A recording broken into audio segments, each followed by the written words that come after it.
No, keep your eye on those Cardinals. I mean, they've quietly, are having a really solid year.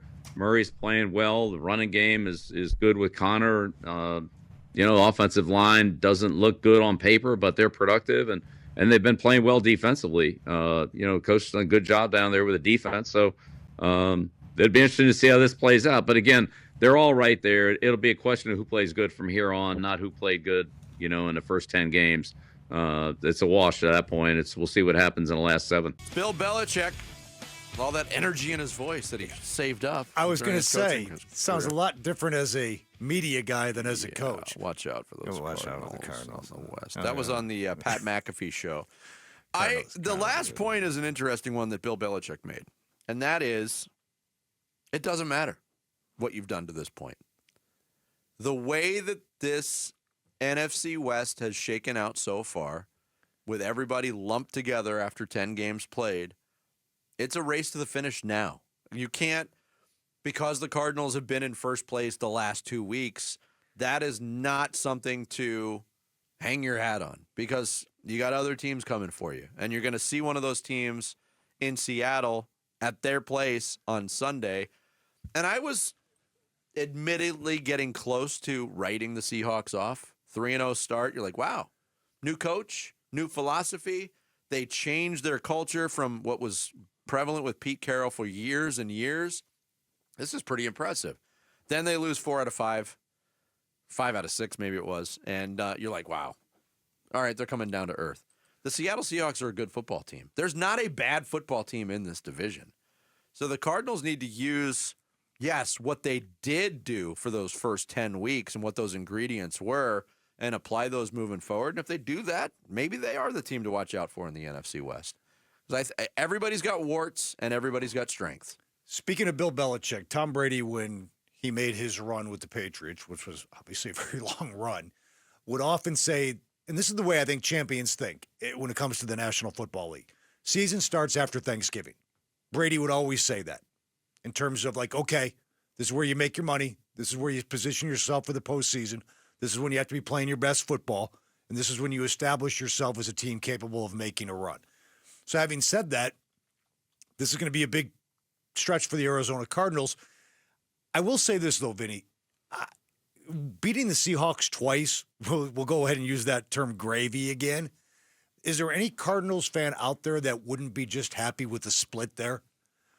If you split with the Seahawks, it's tough to beat a decent team twice in 3 weeks. Yes. That's going to be a really tough task. Mm-hmm. So to split with the Seahawks, you're 3-1 then in the division.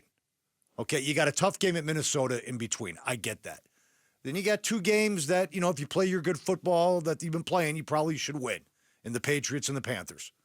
You're just putting yourself in a position for Week 17 and Week 18 on the road at L.A., back home against the 49ers.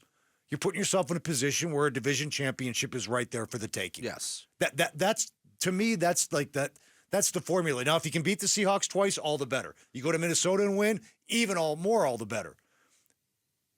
But splitting with the Seahawks, taking care of business against the Patriots and the Panthers, no matter what happens in Minnesota, you're going to be in a position to win the division in the final 2 weeks of the season. Well, you hit on something there. Those games against the perceived weaker opponents in New England and Carolina, those are non-negotiable. You have to win those.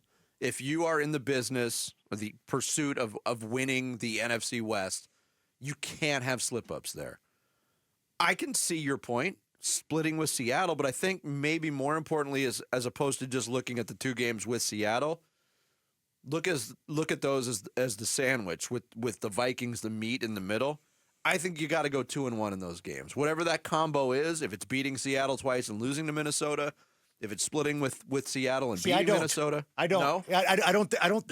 To accomplish it would be great, but I'm not sure that I'm like. We can agree to disagree, and maybe ultimately you will be proven right. I just think splitting with Seattle, even if you can't get that one in Minnesota, if you handle business against the Patriots and the Panthers, you will be in position still to win the division. I don't think, while it would be nice and it would be great and it would be helpful, I'm not sure it's imperative you need to go 2-1 over these next 3. I think you can go 1. Now, you don't want to go 0-3, obviously, because that really puts you in a bind. But if you can go 1-2 you're still gonna be in a good position. As long as you don't stub your toe against the Patriots and the Panthers, you should be in good position with everything there on the table for those final 2 games against the Rams and 49ers. Now, we saw this in, 2020, when it was all there for the taking against those 2 teams. Yes. And they crapped the bed in the final 2 weeks of the season. They did. Different coaching staff, different team. Yes. That's interesting. Because I look at it that way. Yeah, I mean, we're agreed on the Panthers Patriots thing, but those remaining 2 games are also division games. And I think we're looking at a situation, Tim, too, where there's not going to be a team eliminated. As far as I see it, I think these teams are going to beat up on each other in the division, and I don't see one of these teams ducking out. No, it's coming down to week 17 and week 18. I guess that's where that's where maybe we just differ. I think no matter whether you go 1-2 or 2-1, it's still coming down to those last 2 weeks. What are you going to do? And in San Francisco, they're probably on LA Sports Radio and San Francisco Sports Radio, they're probably saying the exact same thing this morning. Yeah. Like this division is going to come down to the last 2 weeks of the season. Well, on LA Sports Radio, they're talking about the Lakers. Yeah, they're talking about Bronny and what he did in the maybe on San Francisco Sports Radio. Do they even have sports radio in LA? But that, to me, like that's not that's a good thing. That's a positive. Yeah. I mean, considering where you've been the last couple of years, somebody would have told you in August, hey, it's going to come down to the last 2 weeks for the Cardinals to win the division title and go to the playoffs. Everybody's signing up for that. Yeah. Here was Jonathan Gannon yesterday, talked about with the media what he's looking for from the team and their return from the bye week. Yeah, the focus, attention to detail, focus, enthusiasm. You know what I mean? We can't be moping around today. We got to get a lot done today. You got to use the bonus day as a bonus day. Break a sweat, get going, and that's kind of the attention to detail and our winning behavior. Let's pick up where we left off. It'll be interesting to see the first successful edition of a Jonathan Gannon coach team, how they respond to, was this a respite or was this a disturbance in what they were doing? Because they'd won 4 in a row going into the bye, and there's all this school of thought. Did it come at a good time? Did it serve as a speed bump? I'm real curious to see how this team that doesn't have a track record of success, how they respond to this. What did Kevin Costner say in Bull Durham? Never blank with a winning streak. Yeah, respect the streak. You should know that. So we'll see if anybody shows up at practice on Wednesday with garters with the flower in the front. Thanks for watching Bickley and Marotta. Click to see the latest Bickley Blast and hit the button in the middle to subscribe to Arizona Sports.